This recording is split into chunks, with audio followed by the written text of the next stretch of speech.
Welcome everyone to today's webinar. I'm Laura Lubbers and I'm the Chief Scientific Officer for Cure Epilepsy, and I'm delighted to have you join us today to learn more about epilepsy genetics. Since our founding in 1998, Cure Epilepsy has raised millions of dollars to fund epilepsy research that supports our mission, which is to find a cure for epilepsy by promoting and funding patient-focused research. Cure Epilepsy provides grants that support novel research projects that advance the search for cures and more effective treatments. In this second webinar of our 2024 Cure Epilepsy webinar series, we'll be talking about epilepsy genetics. The webinar is entitled Genetic Testing in Epilepsy: Understanding Results and Their Impact on Care. This is the first of two webinars this month that address Cure Epilepsy's ongoing focus on epilepsy genetics. Genetic testing actually has increased our understanding of the causes of epilepsy exponentially in the past 2 decades, specifically helping researchers understand the many genes responsible for rare childhood epilepsies. In addition to ending the often way too long diagnostic odyssey for patients and their loved ones, genetic testing can help enable tailored treatment options and family planning decisions. However, there are still many individuals who lack a genetic diagnosis, including adults who may not even be aware that they could benefit from genetic testing. In this webinar, attendees will learn about who may want to discuss genetic testing with their doctor and prepare them to ask key questions after genetic testing has been completed. Today's webinars, like all of our webinars, is being recorded for later viewing on the Cure Epilepsy website. You can also download transcripts of all of our webinars for reading. This webinar is being presented by Katie Angioni, who is a neurology genetic counselor at Children's Hospital Colorado in Aurora, Colorado. She provides genetic counseling for a diverse population of patients with complex neurological disorders with a focus on developmental and epileptic encephalopathies.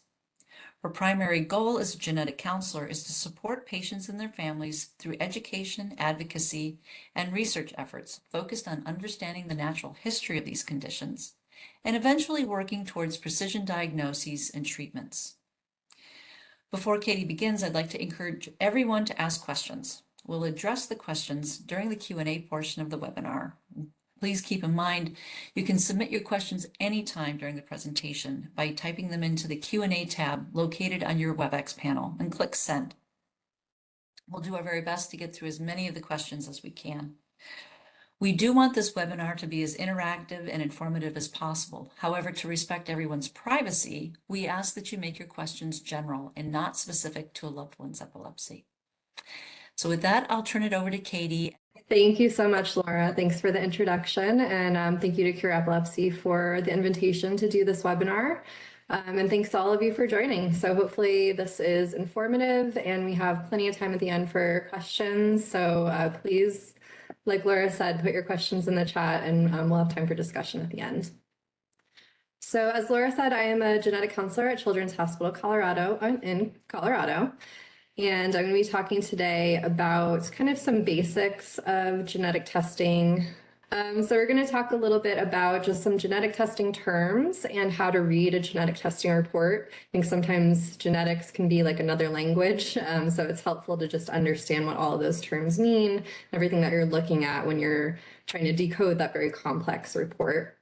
We'll discuss some different types of genetic changes, the difference between different types of variants, so benign, pathogenic, and uncertain variants, and then explore a little bit about what to do once you've received a genetic diagnosis or even an uncertain diagnosis, and talk about how those results can potentially impact treatment or management of disease moving forward.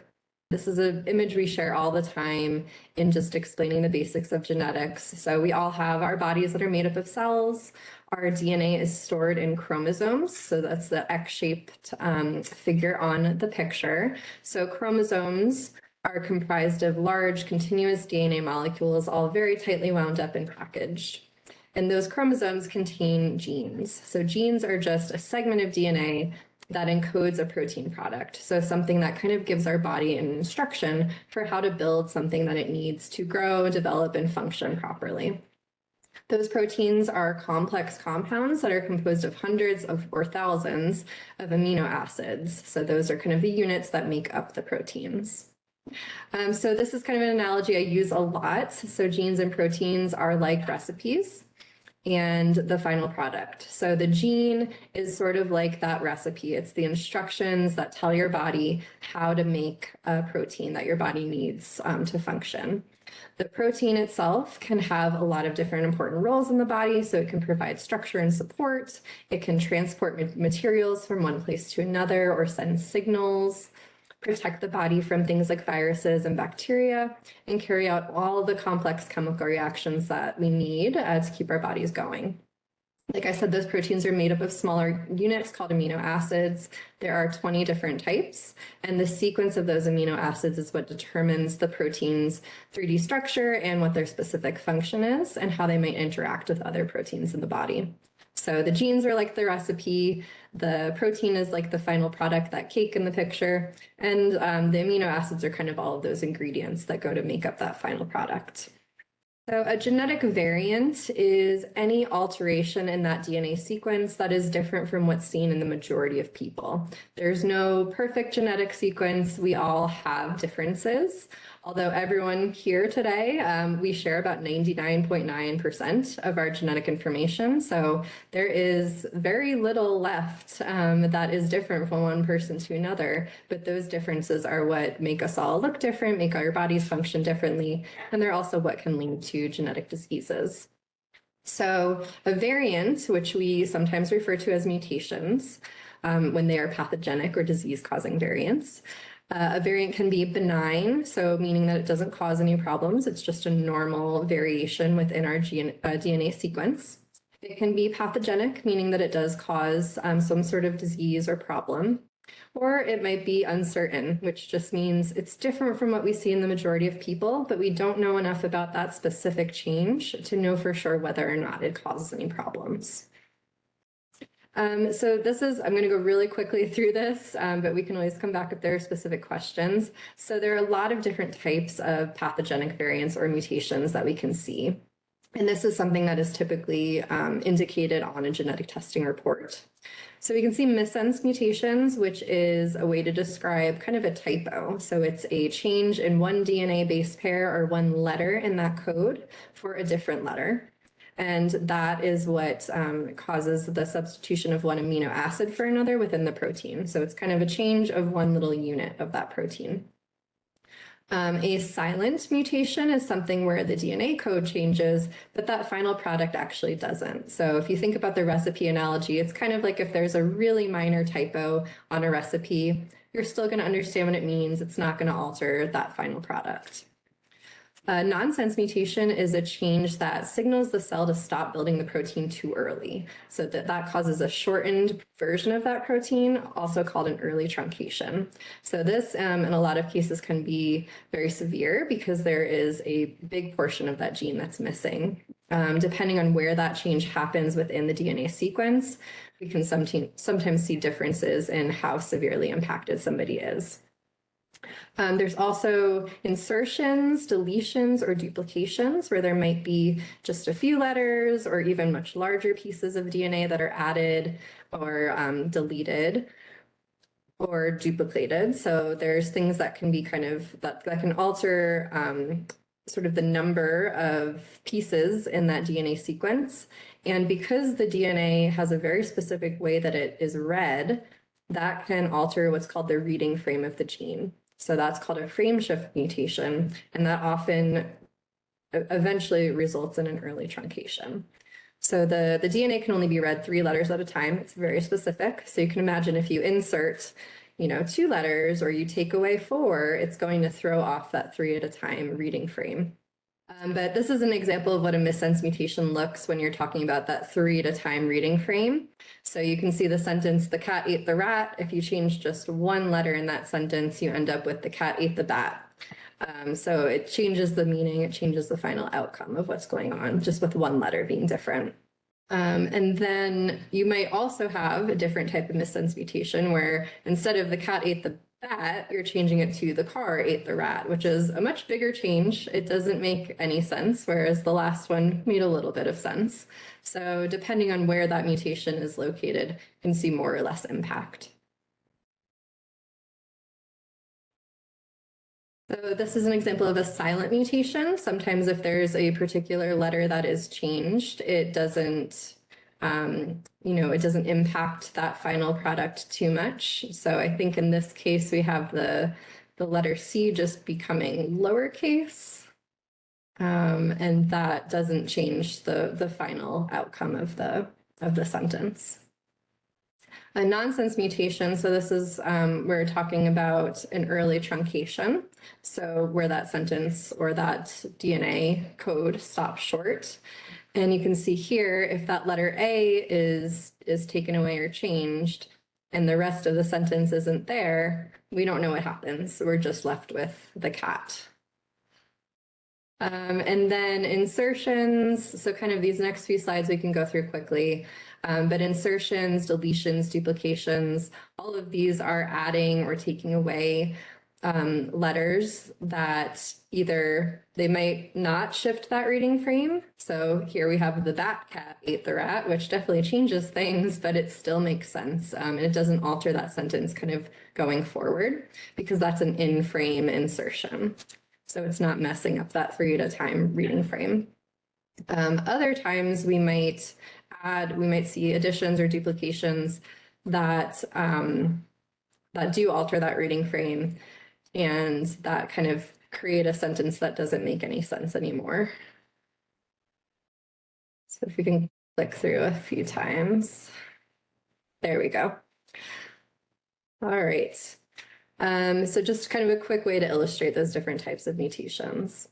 The other thing that you'll always see included on a genetic testing report is the inheritance pattern for that particular disorder, that particular gene. So there are a few kind of main inheritance patterns that we tend to see. Autosomal dominant, in which a mutation in just one copy of the gene. Each copy of the gene is called an allele. We have 2 copies or 2 alleles for each gene. So for autosomal dominant conditions, a mutation in just one allele is sufficient to cause disease. These types of mutations can be inherited from a parent who is also affected by the condition, or they might be brand new in the patient. For a lot of rare disease, we see that there are autosomal dominant changes, but they are brand new in that child. So they're not something that was necessarily passed down. And that's something that we talk about a lot is kind of the difference between saying that a disorder is genetic and saying that it's inherited. So genetic does not imply inherited. Not every genetic disorder is passed down from a parent. We can see a few things called reduced penetrance, incomplete expressivity, and mosaicism. These are all things that can alter how a genetic change is expressed. So reduced penetrance means that someone might have a mutation that has the potential to cause disease, but it might not cause as severe disease in each person who has it, because maybe it's being influenced by other things. We also see incomplete expressivity, which is very similar, but that just means that not every single person who has a disease-causing or potentially disease-causing change has any symptoms at all. And this is where we can sometimes see a mutation being passed down from a parent who doesn't have any apparent symptoms of that condition, so they did not know that they're at risk to have an affected child. We can also see mosaicism, which just means that not all the cells of the body have the exact same genetic makeup. So there might be a portion of cells that have a damaging mutation and a portion of cells that don't. And depending on, what particular tissues or what parts of the body are important in that condition, we can see someone being affected more severely or less severely. In autosomal recessive conditions, someone must have a mutation on both alleles or both copies of the gene in order to cause disease. So in most cases, when we see a child with an autosomal recessive condition, typically each parent is what's called a carrier for that condition. Carriers don't have any symptoms of recessive diseases because they have a second copy of that gene that's working just fine, and that is enough to not have that disease. But if 2 parents happen to be carriers, and we are all carriers for a few things, and we don't usually know what they are unless we specifically get carrier testing or have a child born with a recessive condition. If each parent passes that mutation down to a child, then we would see a child who's affected with a recessive disorder. We can also see X-linked conditions. So those are disorders that are caused by a mutation on the X chromosome, which is one of the sex chromosomes. So biological females typically have 2 X chromosomes, and biological males typically have an X and a Y. There are some variations that we can certainly see, and a handful of different genetic conditions that can be caused by differences in those chromosomes.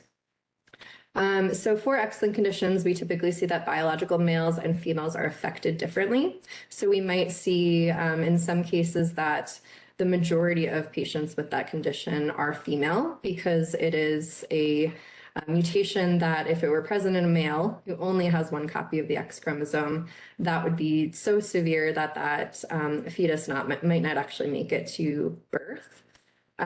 Or we might see that males who are born with those conditions might be more severely impacted than females. And then sometimes we see conditions where only males are affected because it only takes 1 mutation to cause that disorder, and females who have 2 X chromosomes and have a copy of that gene without a mutation do not actually express that condition. So again, there are some things that can impact expression in X-linked disorders, the biggest one being skewed X inactivation. I know these are a lot of terms I'm throwing out there and not explaining in detail, but for the sake of time, X inactivation is basically just the process where in females, our cells turn off 1 copy of the X chromosome in each cell so that we're not overexpressing all of those genes compared to males who only have 1 X chromosome. And if there is a genetic mutation on the X chromosome, there are sometimes females who their body might just randomly turn off more copies of the cell that have the mutation, which means that they would be left with more normal copies or typical copies active. So they may be more mildly affected, whereas others might have more of the normal or typical copies turned off in their cells. And so then they're left with a larger proportion with the mutation. So they may be more severe. Next slide, please. So why is genetic testing important? There are definitely a lot of reasons. I'm going to try to run through them pretty quickly here. But first of all, we are hoping when we do genetic testing for an improved understanding of the diagnosis. So an understanding of why we're seeing the symptoms we're seeing. When we're able to make a genetic diagnosis, it might give us a better understanding of the natural history of that condition, the disease course over time, so we can answer questions about what to expect as somebody gets older. In some cases, it can impact medical or surgical decision-making. It might help us to select medications that are known to be effective in that particular disorder. It tells us if there's any other things we should be watching out for. So are there, do there tend to be kidney problems in this particular disorder? Are there, should we be doing brain MRIs for any structural changes, looking at the heart, things like that. So just knowing if there's anything else we should be paying attention to. And then it can also help to correct any misunderstandings. So if there's concern that, for example, something was caused by a traumatic childbirth or caused by something like that, a genetic diagnosis can help to clear up some of those misunderstandings.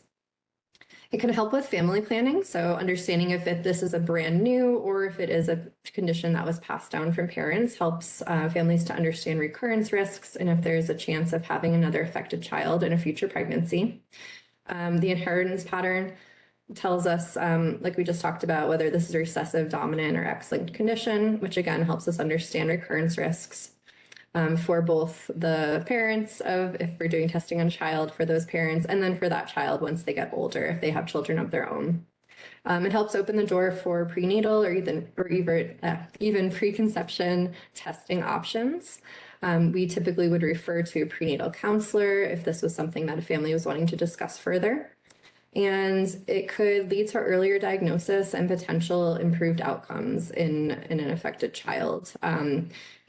Prenatal testing doesn't necessarily mean that you don't carry that pregnancy to term, but it does mean that if you know that you are pregnant with a child who is affected with a genetic disease, you can start implementing, different management things early on, which tends to lead to better outcomes. It can also help to identify any at-risk family members or anyone else in the family who might be a carrier for the same condition. So it can help them to make informed choices about their family planning. Anytime we make genetic diagnoses, we are improving research, improving understanding of those conditions. So identifying more patients helps to have better natural history studies, to have a better understanding of longitudinal data, so how that disease looks over time. And eventually, and this is kind of the direction we're moving and very excited about, is exploring the efficacy of precision therapeutics. So ultimately getting to drugs that might target specific genes, specific variants, and help to improve outcomes in patients with those disorders. Diagnosis can help to identify other families or other similarly affected individuals, which for a lot of people can be really helpful to just kind of have that community and be able to, talk to other people who understand what that disorder looks like and everything that's involved with it. And it opens the door for involvement in patient advocacy groups, patient and family meetings. A lot of rare diseases are starting to have, conferences for their specific conditions. So that's another kind of way that we can build that community. And then it helps to access specific resources. So sometimes having a genetic diagnosis can make it easier to, to get therapies approved, to advocate for coverage of, medical supplies or medications that might be helpful for that particular diagnosis. And then it just helps to, provide more money for disease-specific fund support and research, drug development, all of those things.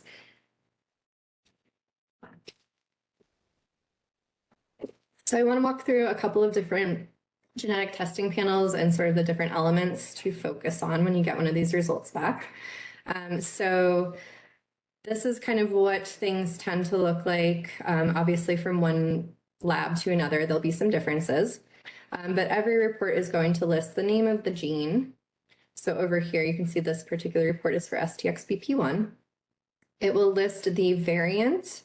And this first part where it says C.969del, so C stands for coding. So that's the change in the actual DNA code. 969 is kind of the address. So it's the number, it's the 969th letter in that DNA sequence that makes up that gene. And del means there is a deletion at this location.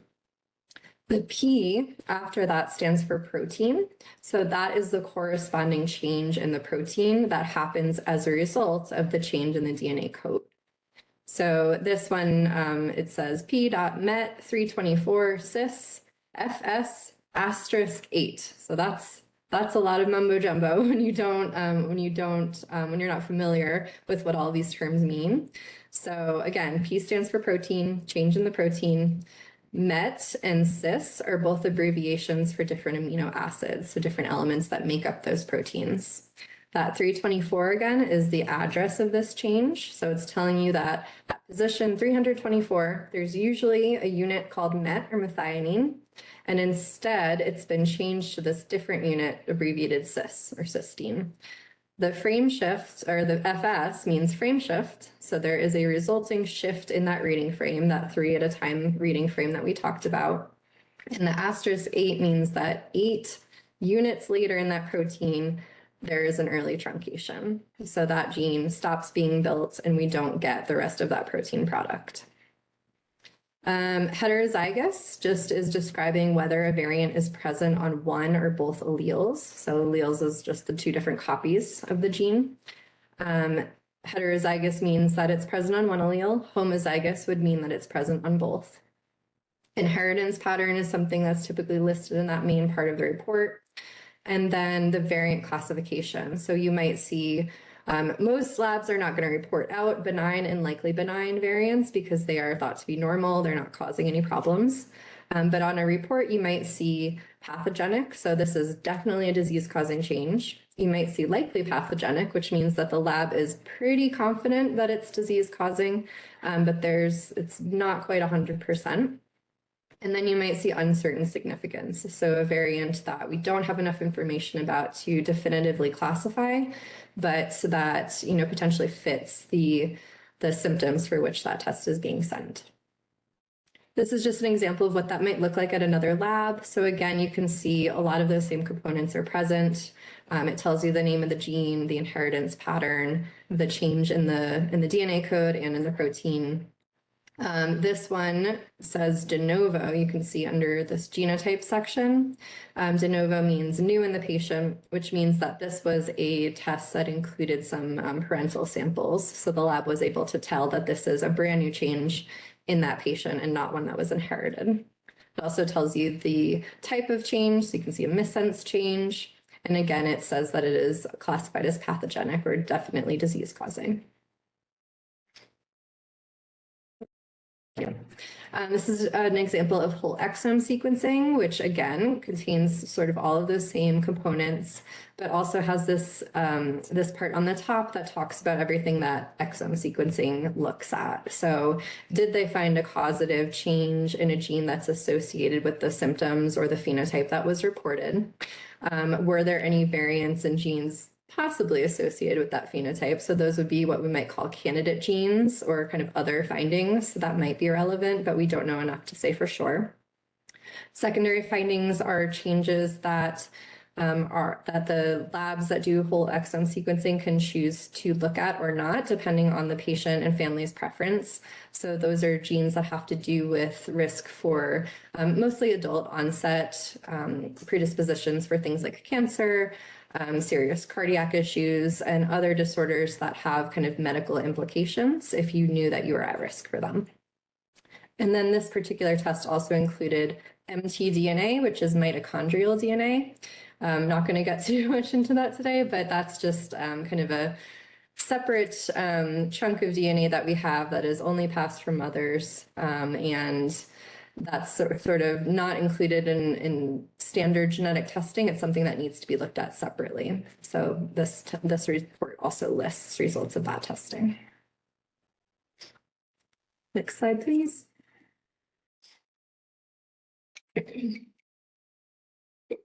So this is an example of a report for another type of testing, a microarray. So the first couple that we looked at were panels and then whole exome sequencing, and this is a microarray. So whereas panels and whole exome sequencing kind of read through either all of the genetic material or all of the genetic material that's relevant to a specific phenotype or a specific set of symptoms, a microarray is kind of like if you took a textbook and you're just making sure all of the pages are there. So you're not reading every single thing. It doesn't look at, tiny changes within individual genes, but it looks for larger, extra, or missing pieces. So this report is describing a copy number loss and a copy number gain that were found in chromosome 8. So this first copy number change part is telling you the size of those changes, the location within the chromosomes. So again, in this example, they're both on chromosome 8. The P that's there, sorry, I can't see because it keeps wanting me to gain control of the slides. The P is just kind of describing where on the chromosome this change is located. And then all those numbers at the end are, again, sort of an address. So it's showing you exactly where that deletion and duplication are within that chromosome. Regions of homozygosity is describing if there are areas found where genetic content is the same on both copies of the chromosome. So we expect when we have a child that things get kind of rearranged and combined, and so that we are a blend of our parents. And sometimes there are regions of the genetic material that just end up not mixing quite as well, or there might be shared ancestry that causes just more similarity between the two copies of the genes. That's not an issue in and of itself, but it can cause a higher risk for recessive conditions, because basically if you had one mutation and things are exactly the same, you're definitely going to have another mutation on that same gene. So that's something that is often looked at during microarrays to see if there's any risk for recessive conditions in those particular regions. And then down at the bottom, there's going to be a description of the change and what genes are involved that might be clinically relevant.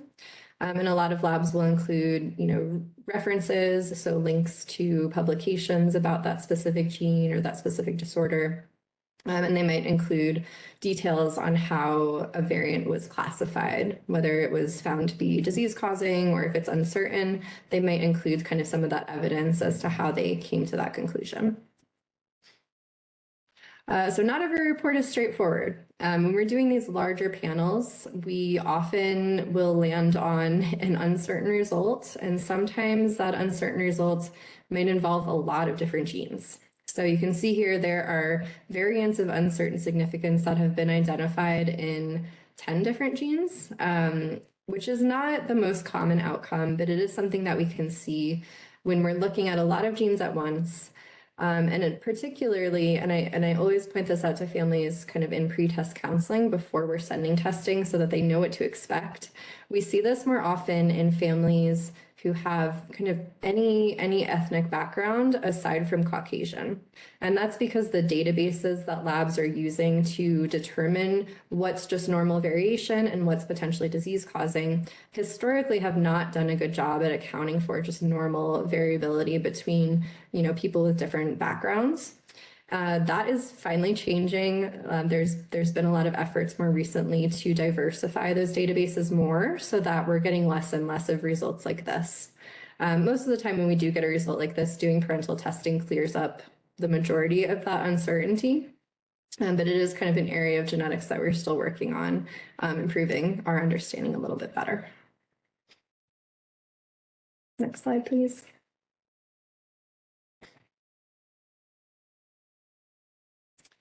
So I always use this meme when talking about variants because it is one of the most difficult things that we do as providers is when we get a test report back, we have this variant of uncertain significance. What do we do with that information? A lot of families, they'll see a variant and they'll say, oh my gosh, that sounds exactly like me, or that sounds exactly like my child. This must be the answer. But it's not always that straightforward. So when we do get these uncertain variants, we might do family testing to get a better understanding of, is this change present in other people in the family who maybe don't have the same symptoms? Or is it tracking in the family with people who all do have the same presentation? We might assess, does it fit really well with what we're seeing in this patient? So if there are other symptoms that are kind of always seen in that particular disorder, is that something we're seeing in our patient? And sometimes that might mean doing a more targeted exam or doing additional testing, whether it's biochemical testing, imaging, things like that, to look for other components of that condition. And then sometimes we just need to wait and give it time. We're always learning more about our genes and about specific variants. So oftentimes a variant of uncertain significance ends up being reclassified down the road. And then we have a better understanding of whether it's something we can ignore or if it's something that actually is diagnostic for that patient. Next slide. And then what do you do when a test is just completely negative? It's important to know that a negative genetic test doesn't mean that there's no underlying genetic diagnosis. It just means that, maybe there's something there that we're not able to identify at this point in time. So sometimes if a test is negative, there might be a more broad or more comprehensive test that we can move to as a next step. So moving to something like whole exome or whole genome sequencing. If we've kind of done the biggest and most comprehensive testing and we still don't have an answer, again, we just have to give things time. So typically if we do something like whole exome sequencing and that's negative, we usually recommend waiting about 2 years and then asking the lab to reanalyze that testing. Your genetic data doesn't change over time. Your genetic information is going to be the same, but our ability to interpret it is always getting better. So that's where reanalysis can come in.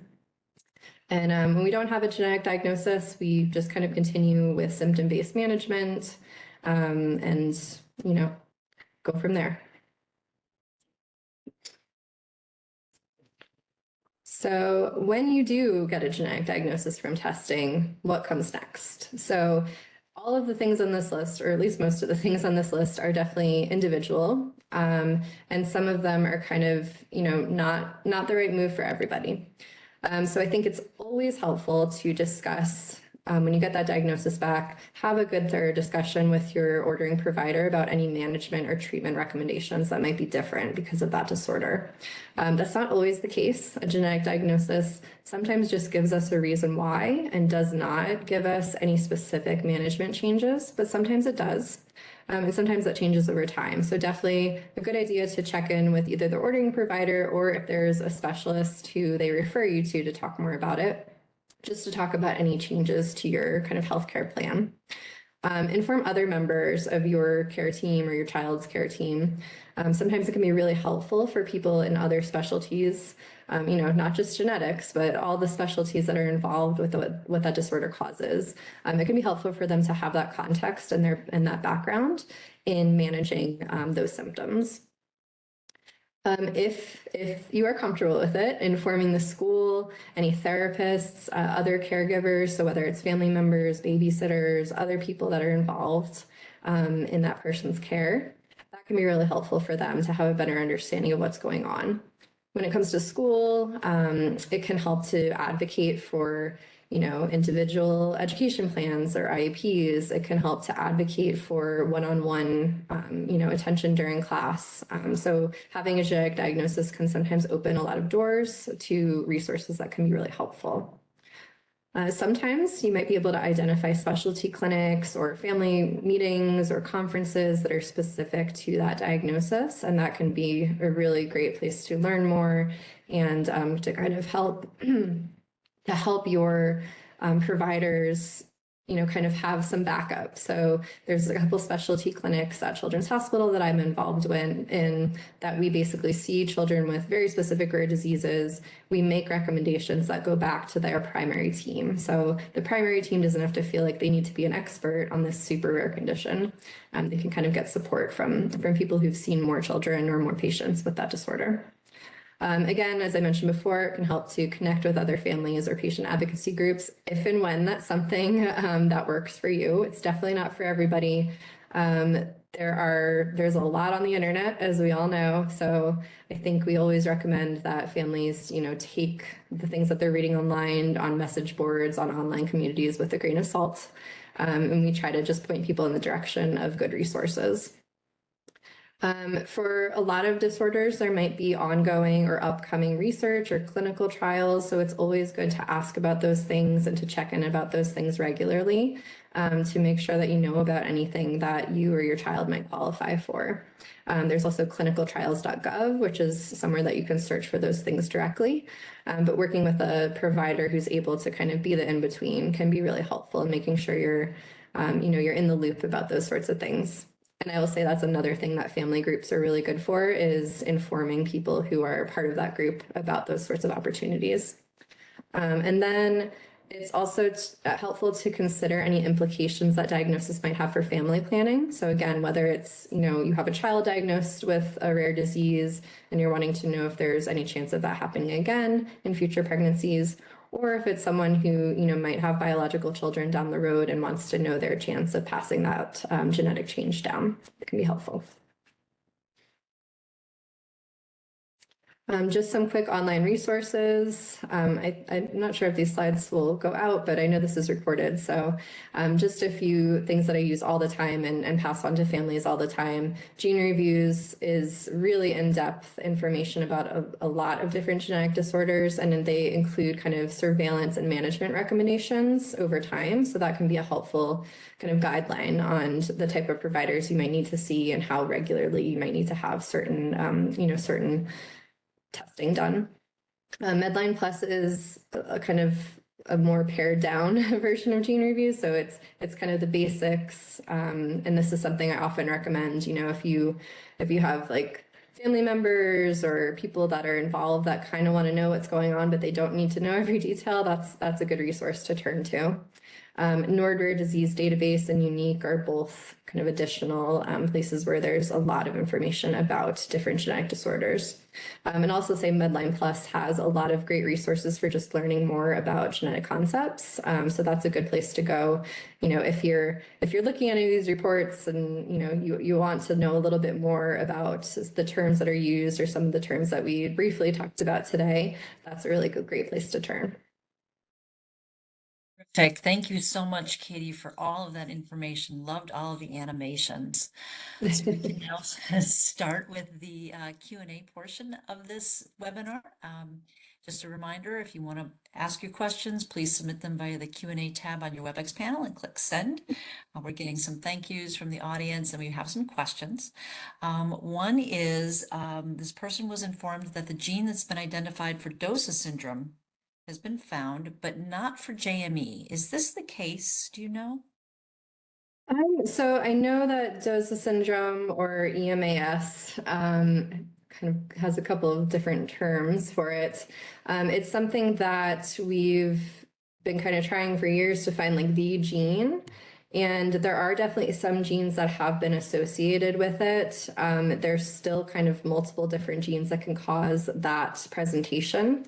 DOSA is kind of a clinical presentation, and so there's not like one gene, one clinical diagnosis. It's a little bit more complicated than that. JME, I know that there are some gene associations. I'm not sure off the top of my head what they are. There's so many genes at this point to keep track of. But again, I think there's a lot of patients who have a JME presentation who we're not able to find a genetic cause for. So that might mean there is a genetic cause, but we don't know like the full list of genes that could cause that type of presentation yet. Here's another question for you. What about roadblocks to insurance paying for genetic testing? Do you have any recommendations for families who face that issue? Yeah, that can be really tricky. And my experience has been that insurance providers are kind of always changing their policies.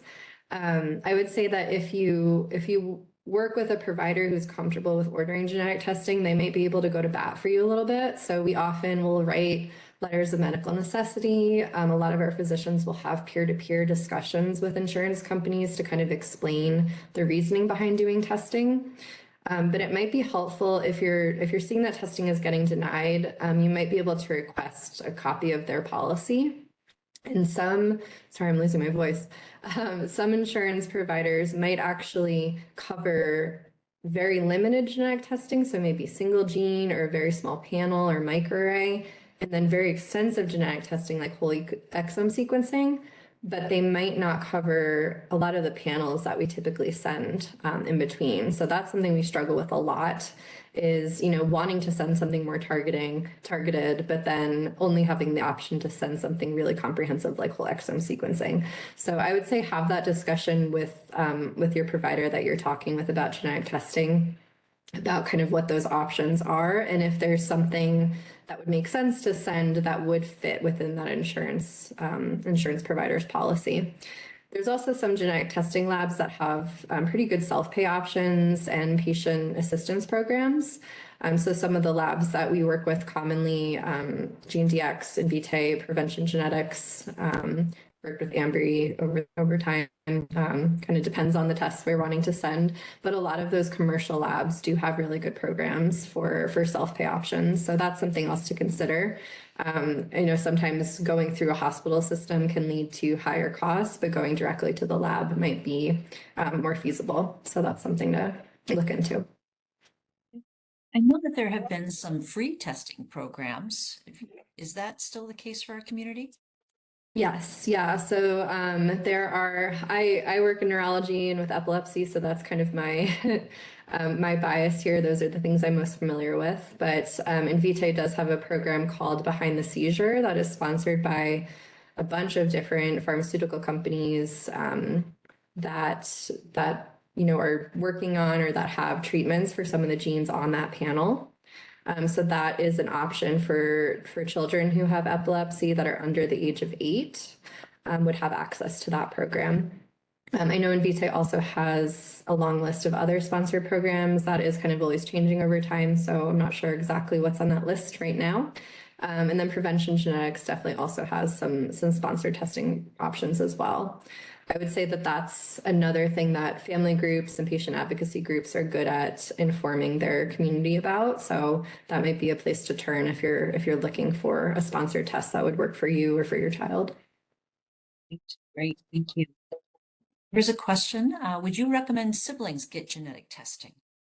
So it depends. So if there is, say, a diagnosis of a rare disease in a child, and their siblings are also children, so they're under the age of 18 and they're not expressing any symptoms of that disease, we don't typically recommend what's called asymptomatic or predictive testing for siblings until they're old enough to kind of participate in that conversation. So that doesn't necessarily mean 18. We definitely have those conversations with teens, depending on exactly what the disorder is, and what their level of understanding is. But in general, we try to avoid testing minors unless there is, a specific treatment or something that could really impact the course of the disease. So if a sibling, for example, is diagnosed with CLN2 disease, which is a genetic disorder that does have a gene-specific treatment, we might test a newborn sibling to see if they have that same disorder, because we know that it can be helpful to treat very early on. We can see potentially better outcomes when treatment is started earlier. So that would kind of be the exception to that, is if there are potential treatment implications. Thank you. Yeah, there's encouragement for doing that if there's evidence to suggest that it would be helpful. If children develop epilepsies, but there's no known history for at least 2 generations, is there a benefit for the parents to get tested?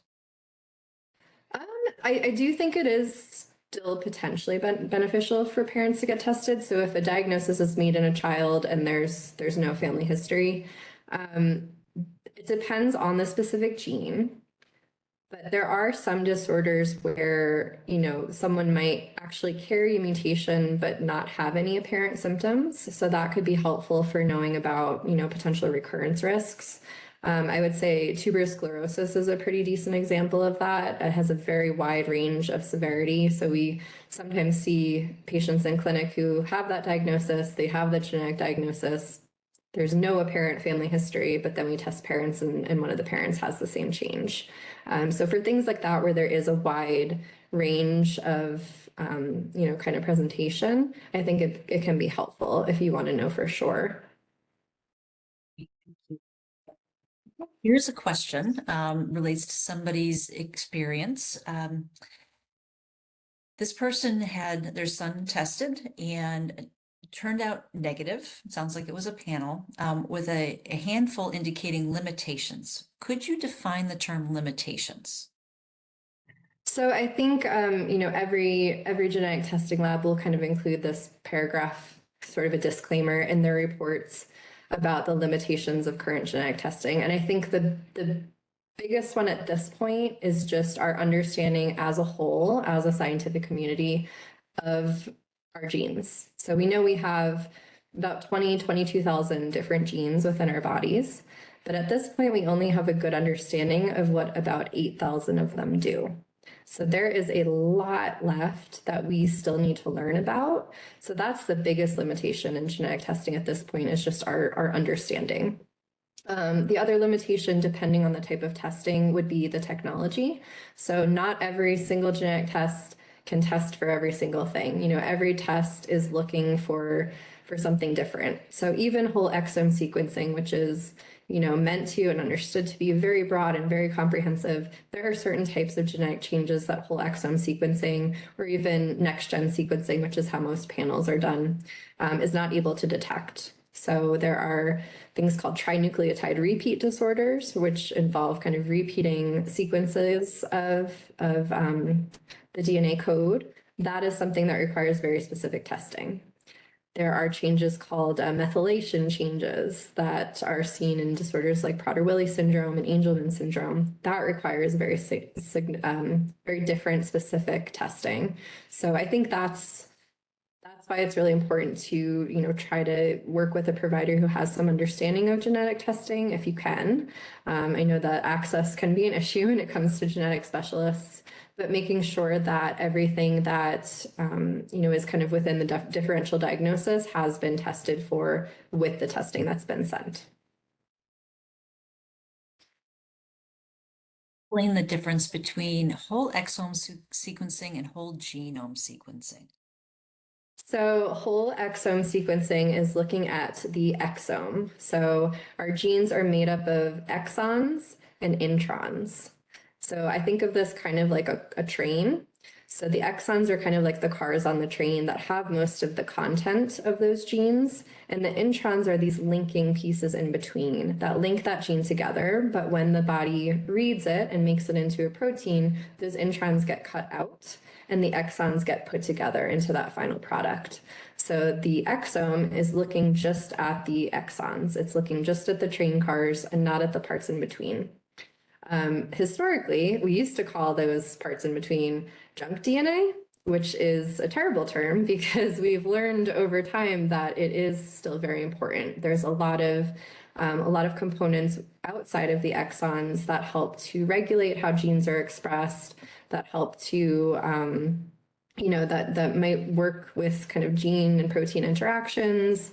There's a lot in there, but we don't understand everything that's in there quite as well as we understand what's in the exome. So the exome is only about 2% of our genetic information, but we think it makes up 95% at least of disease-causing changes. So we've started doing whole genome sequencing to look at all that other stuff, but we're still working on understanding what all that other stuff means and what it does. So whole genome is more comprehensive. It's looking at more, but at least in my clinical practice, we haven't seen a huge increase in yield between whole exome and whole genome sequencing. So it is a direction we're starting to move. We're starting to send whole genome sequencing more and more often clinically, but we still have a ways to go in understanding kind of that, the other stuff that's in that's not included in exome. Genetics is so complicated, isn't it? And there's still It really so much is. to learn. Yeah, yeah. Somebody asked a question in the gene code in the report for some of the transcripts. There was an NM in front of the information. Can you explain what NM means? Yeah, so that's the name, that's just identifying the transcript that the lab is looking at. So for a lot of our genes, there's kind of one DNA code, there's one sequence that the body is reading, but it can kind of take that and cut it up and put it back together in various ways. And there might be multiple different transcripts or versions of that final protein that are important.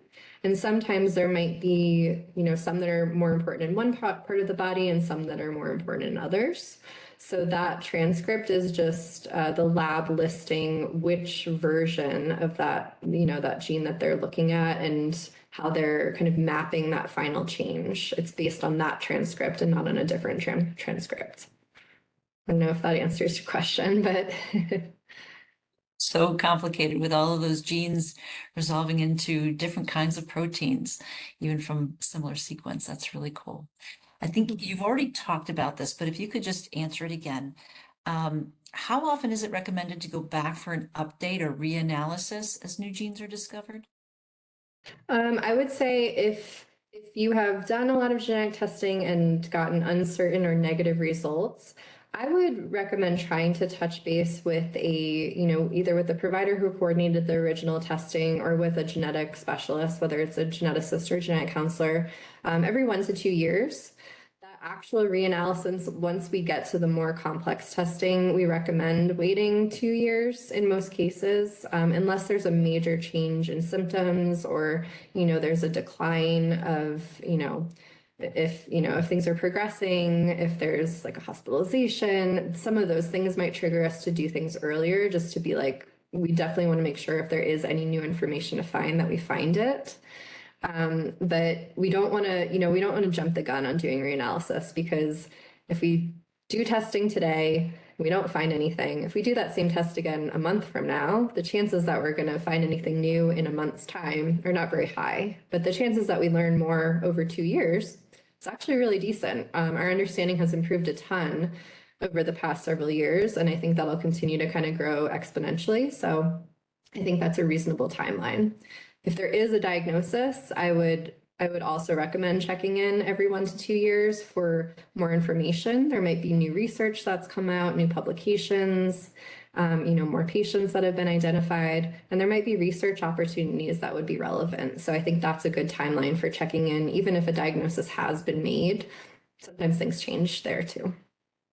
Great, great. So important to think about the research components of this, of course. I know we're coming to the end of our time, and I know that there's still some questions. So if anybody in the audience wants to send your questions directly into Cure Epilepsy, feel free to do so at research@cureepilepsy.org. I want to thank Katie for a great presentation. Thank you so much for breaking it all down for us and providing answers to the questions. I also want to always thank our amazing audience for all the great questions you offer and get us thinking about what needs to happen next. Again, if you want to learn more about Cure Epilepsy, our research programs, or our webinars, please do visit our website. And again, you can email us at research@cureepilepsy.org. This is actually, again, as I said, the first of 2 epilepsy genetic webinars this month, and the registration has already begun for our second webinar, which is focused on genetic testing for adults, and specifically how testing can help adults with epilepsy and their diagnostic odyssey, and in some cases, identify new treatment plans for their epilepsy.